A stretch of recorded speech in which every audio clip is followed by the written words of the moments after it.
For this glazing demo, I'm going to show you detail using glaze inlay, oxide wash, and then reserving it with wax resist. So I've waxed my cover. In this case, I'm just doing my cover of my container.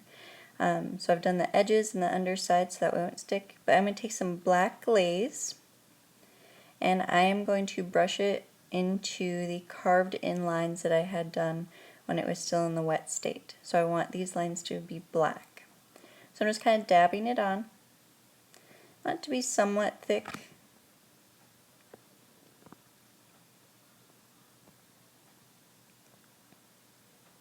And I'm just choosing black because I want it to stand out. You don't necessarily have to do black. It's my personal choice. I know I want to do a lighter color everywhere.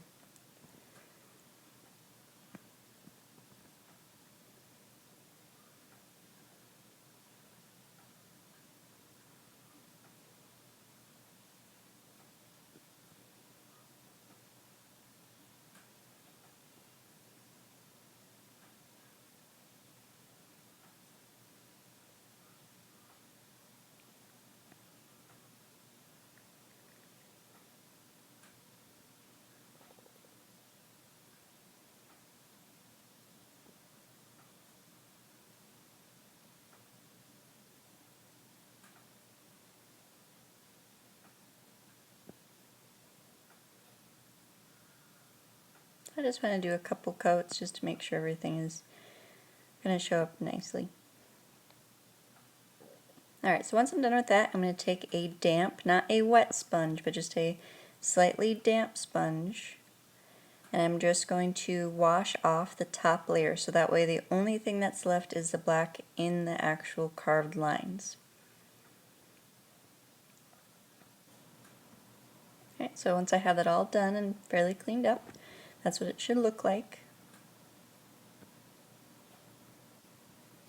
Alright, so I want to do a rutile wash just as kind of a nice accent.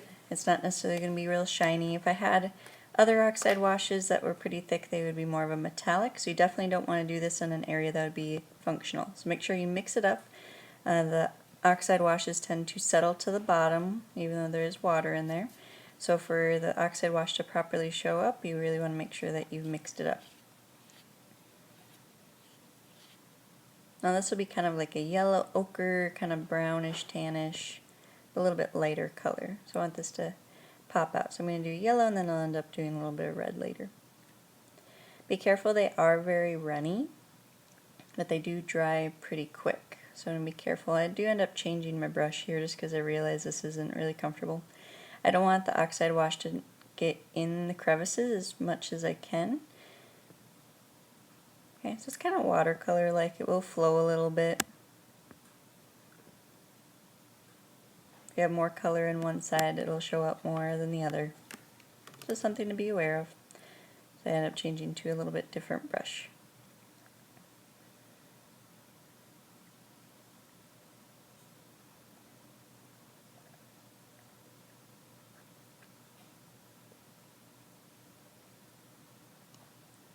So I'm just going to do all these little leaf designs.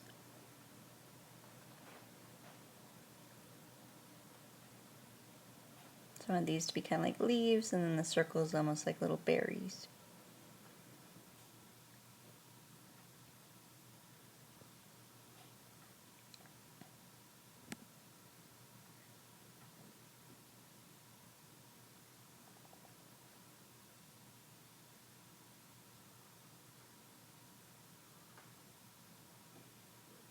So I end up doing a couple coats of the rutile. This kind of depends what you want. Once I've coated everywhere and it's dried, I'm going to take my wax resist and I'm going to coat this over the top of my rutile wash and kind of go into the crevices a little bit.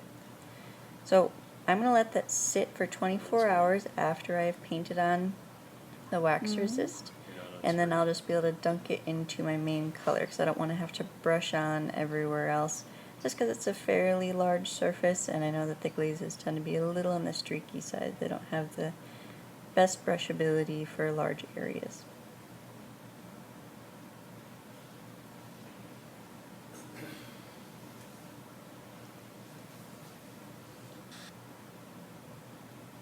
Part of the reason you want to wait 24 hours is if you do it the same day and you try to wipe off the little bit of glaze that settles on top of the actual wax resist, is if you go to wipe it away, sometimes it'll end up washing away what you just did.